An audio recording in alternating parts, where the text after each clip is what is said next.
Hi, and welcome to my new channel. This is just going to be a vlogging channel where I talk about whatever is of interest to me. It's going to be inherently political. I've called it a different bias because I'm well aware of the fact that I have biases. At the same time, I'm always very happy with my opinions to have other people challenge them. In fact, that's what makes an opinion strong. Just as an example, everyone with a thought in their head, of course, will always discuss their opinions with other people. Some people expect other people to agree with them and are somewhat taken aback when they're not. But every time you do this, every time you discuss an opinion that you have, even if you think it's a fact, at the end of that discussion, one of two things will happen.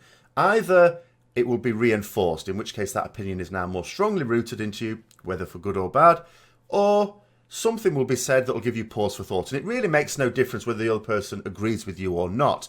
Both of those events can happen. And in both cases, you're stronger as a result of it. Because if you do have pause for thought and you rethink it, well, that rethought opinion is obviously stronger than the one that came before it because it's based on another viewpoint now.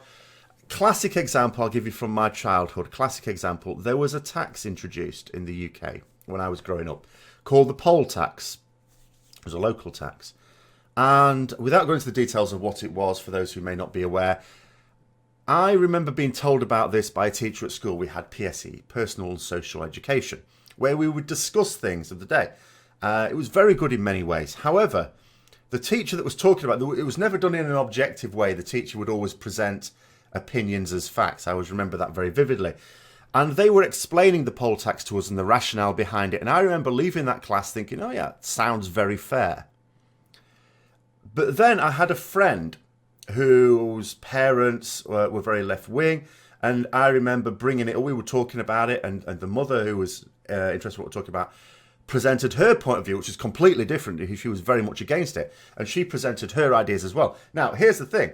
I trusted both of these people. Both of these people were not trying to deceive me in any way. They were giving their genuine thoughts. But as a result of hearing each in turn, after hearing one person, I was very much in favour of it, and hearing the other person, oh no, this is terrible.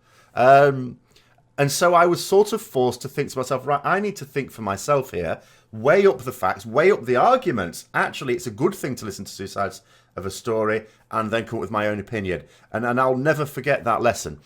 And that's what this is about. I'm not here to try and change anyone's views. I'm not going to try and convince you of my way of thinking. I'm just going to explain it.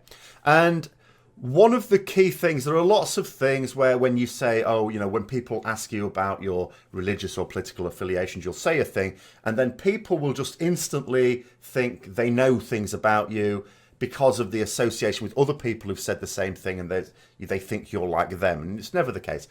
So on to the first one, which is one of the overriding colours that I put on everything, is the fact that I'm a socialist. Now, what does a socialist mean? For many people, they may not realise what it means.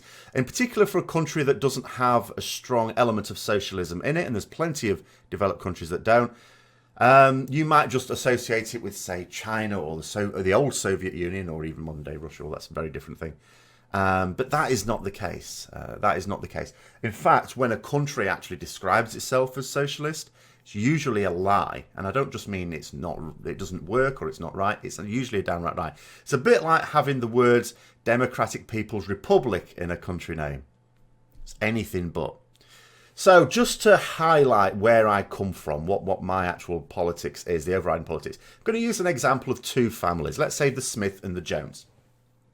And I'm going to imagine a world where people that work hard and are effective will gain the most rewards. You know, a typical capitalist developed nation. And we're going to assume that people don't also manage to end up with highly paid jobs by being worthless. We're going to assume that you're paid what you're worth. Okay, in terms of a combination of your hard work, intelligence, skills, and effectiveness, because ultimately that's what you get. It's effectiveness. It doesn't really matter how hard you work in isolation. If you work hard on doing something that anyone else could have done, or you're just very slow at doing it, well, you don't deserve any more money. We'll go on that point of view. So we'll say the Smiths, hard-working families. One of them's a doctor, one's an engineer, very high-flying, earn a lot of money, well-deserved. And they have a child. And then we'll take the Joneses. Now, let's say the Joneses are, when they were kids and growing up, they messed about in school. They tried to, abscond from school whenever they could. Took no interest in their studies. Didn't read a book at home unless they were told to. Parents let them do whatever. Grew up, had a kid, no real qualifications, very low-paid jobs, if jobs at all. Okay, so those are the two families. And again, we'll go with the idea that the Smiths absolutely deserve their success because they worked hard, they've applied themselves, they've got into careers that are important for society. And the Joneses, not at all. But each of them has a kid. Okay, now let's say the Smith's son or daughter grows up and everything's given to them. So they don't really see the need to work hard. All right, but everything's still given to them. They go to private school as opposed to the local comprehensive school. So they've got more attention paid on them. They're not allowed to just sit in the corner and let the world go by with teachers having too many kids to be on top of everyone. Smaller class sizes, which means more focus, which means naturally they're going to get more studying done, even though they're not necessarily all that up for it. We'll assume that at the end of this, they manage to get some qualifications and get themselves into a top university. Whether or not they're really suited for it, just because they've come from the right background. They're introduced to the right sorts of people, so after leaving university, they get themselves into a high-flying job. But they can't get straight into employment because the real high-flying places aren't just going to offer you a job. They need experience. So they apply and get an internship. This is basically working for a high-flying company for nothing. You need to work there for a couple of years for nothing. Okay, but they can afford to do that because their parents can afford to fund them, because it's going to do them well in the long run. And this is, of course, what parents will do. It's ingrained in us. We want our genes to succeed. We need to pass them on, and we need those genes to be successful. So parents will do whatever they can for their offspring. And we're not assuming these are bad parents, but they've given this kid everything. This son or daughter of the Smiths has had everything, and they've deserved none of it. They just think that everything's just handed to them on a platter, and everything in their life has reinforced them to that view. The end of which they're in a high-flying job, they're getting paid loads of money, but they're not very effective at that job. But they've got it because of who they know, their connections, the old school tie, the fact that they were able to get this experience because they could afford to basically work for free for a couple of years with their parents funding them in a comfortable lifestyle, and that's where they are. And then we take the other side, we take the son or daughter of the Jones. Now, this is someone who doesn't have the same attitude as their parents. They've had some positive role models in school, perhaps, or outside of school, and they've seen the benefit in hard work, and they've got high ambitions. But they're in a comprehensive school. It's a rough area, classes are too big, teachers are overworked, overstressed.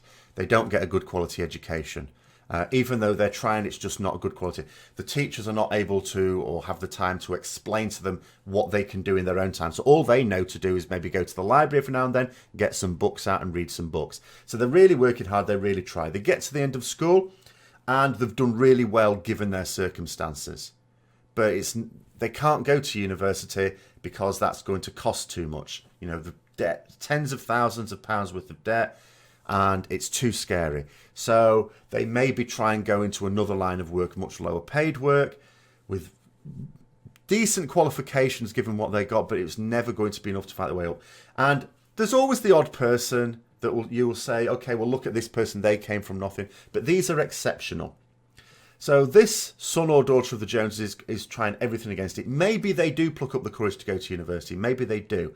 But they're not necessarily able to get into the top one. Or even if they do, they manage to get into that one, they accumulate the debt. They certainly can't afford, at the end of all that debt, to then have 2 years unpaid, because who's going to feed them? Who's going to pay for their rent? None of that's coming from anywhere. So any of the jobs that require an internship straight away are off the table. That's not possible. So then they have to go into a job where they're going to have to pay this debt back over the course of their life if they actually manage to earn enough to get that. Two kids who may be the same intelligence, but the son or daughter of the Joneses, if they had have had the same opportunities as the son or daughter of the Smiths and got into the same position, be much more effective, stronger work ethic, much keener on education. You can bet your bottom dollar that the son or daughter of the Smiths in this high-flying position will already have thought they've made it. They won't do anything else to learn any new skills. A few things might happen by osmosis, but they won't hit the books. They won't go out. They won't put any effort into trying to make themselves better at their job because they don't see their job as a service.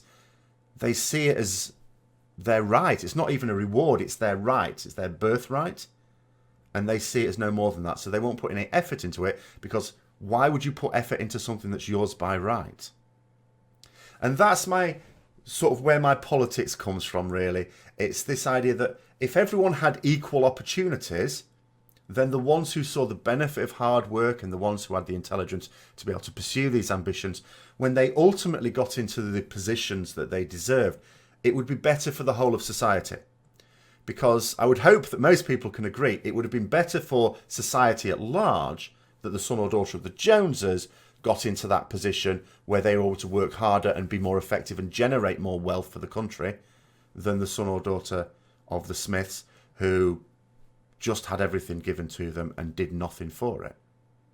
And that's really where I am with it.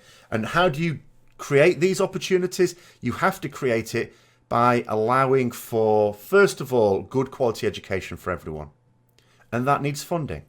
You have to make sure that unpaid internships aren't allowed. But that is, of course, left-wing ideology. Right-wing ideology is, well, the state shouldn't interfere, let businesses do what they want. And in theory, that sounds fine. But from my point of view, well, the problem with that is you're favouring the wealthy who can afford to basically work as a slave, working for free, when the others can't. You're denying opportunities.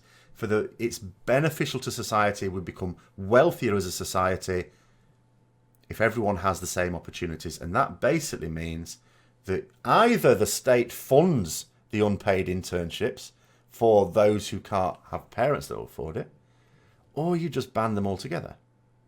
So anyway, that's just where I'm coming from. I'll be talking, several times a week on what my attitude is to certain things. And every now and then I'll probably do another video where I explain my general processes. It's just a way of explaining things from my point of view, maybe mixed with your own point of view, and see if we can't strengthen both of our points of view. So thanks very much for listening. And until next time, I'll see you later.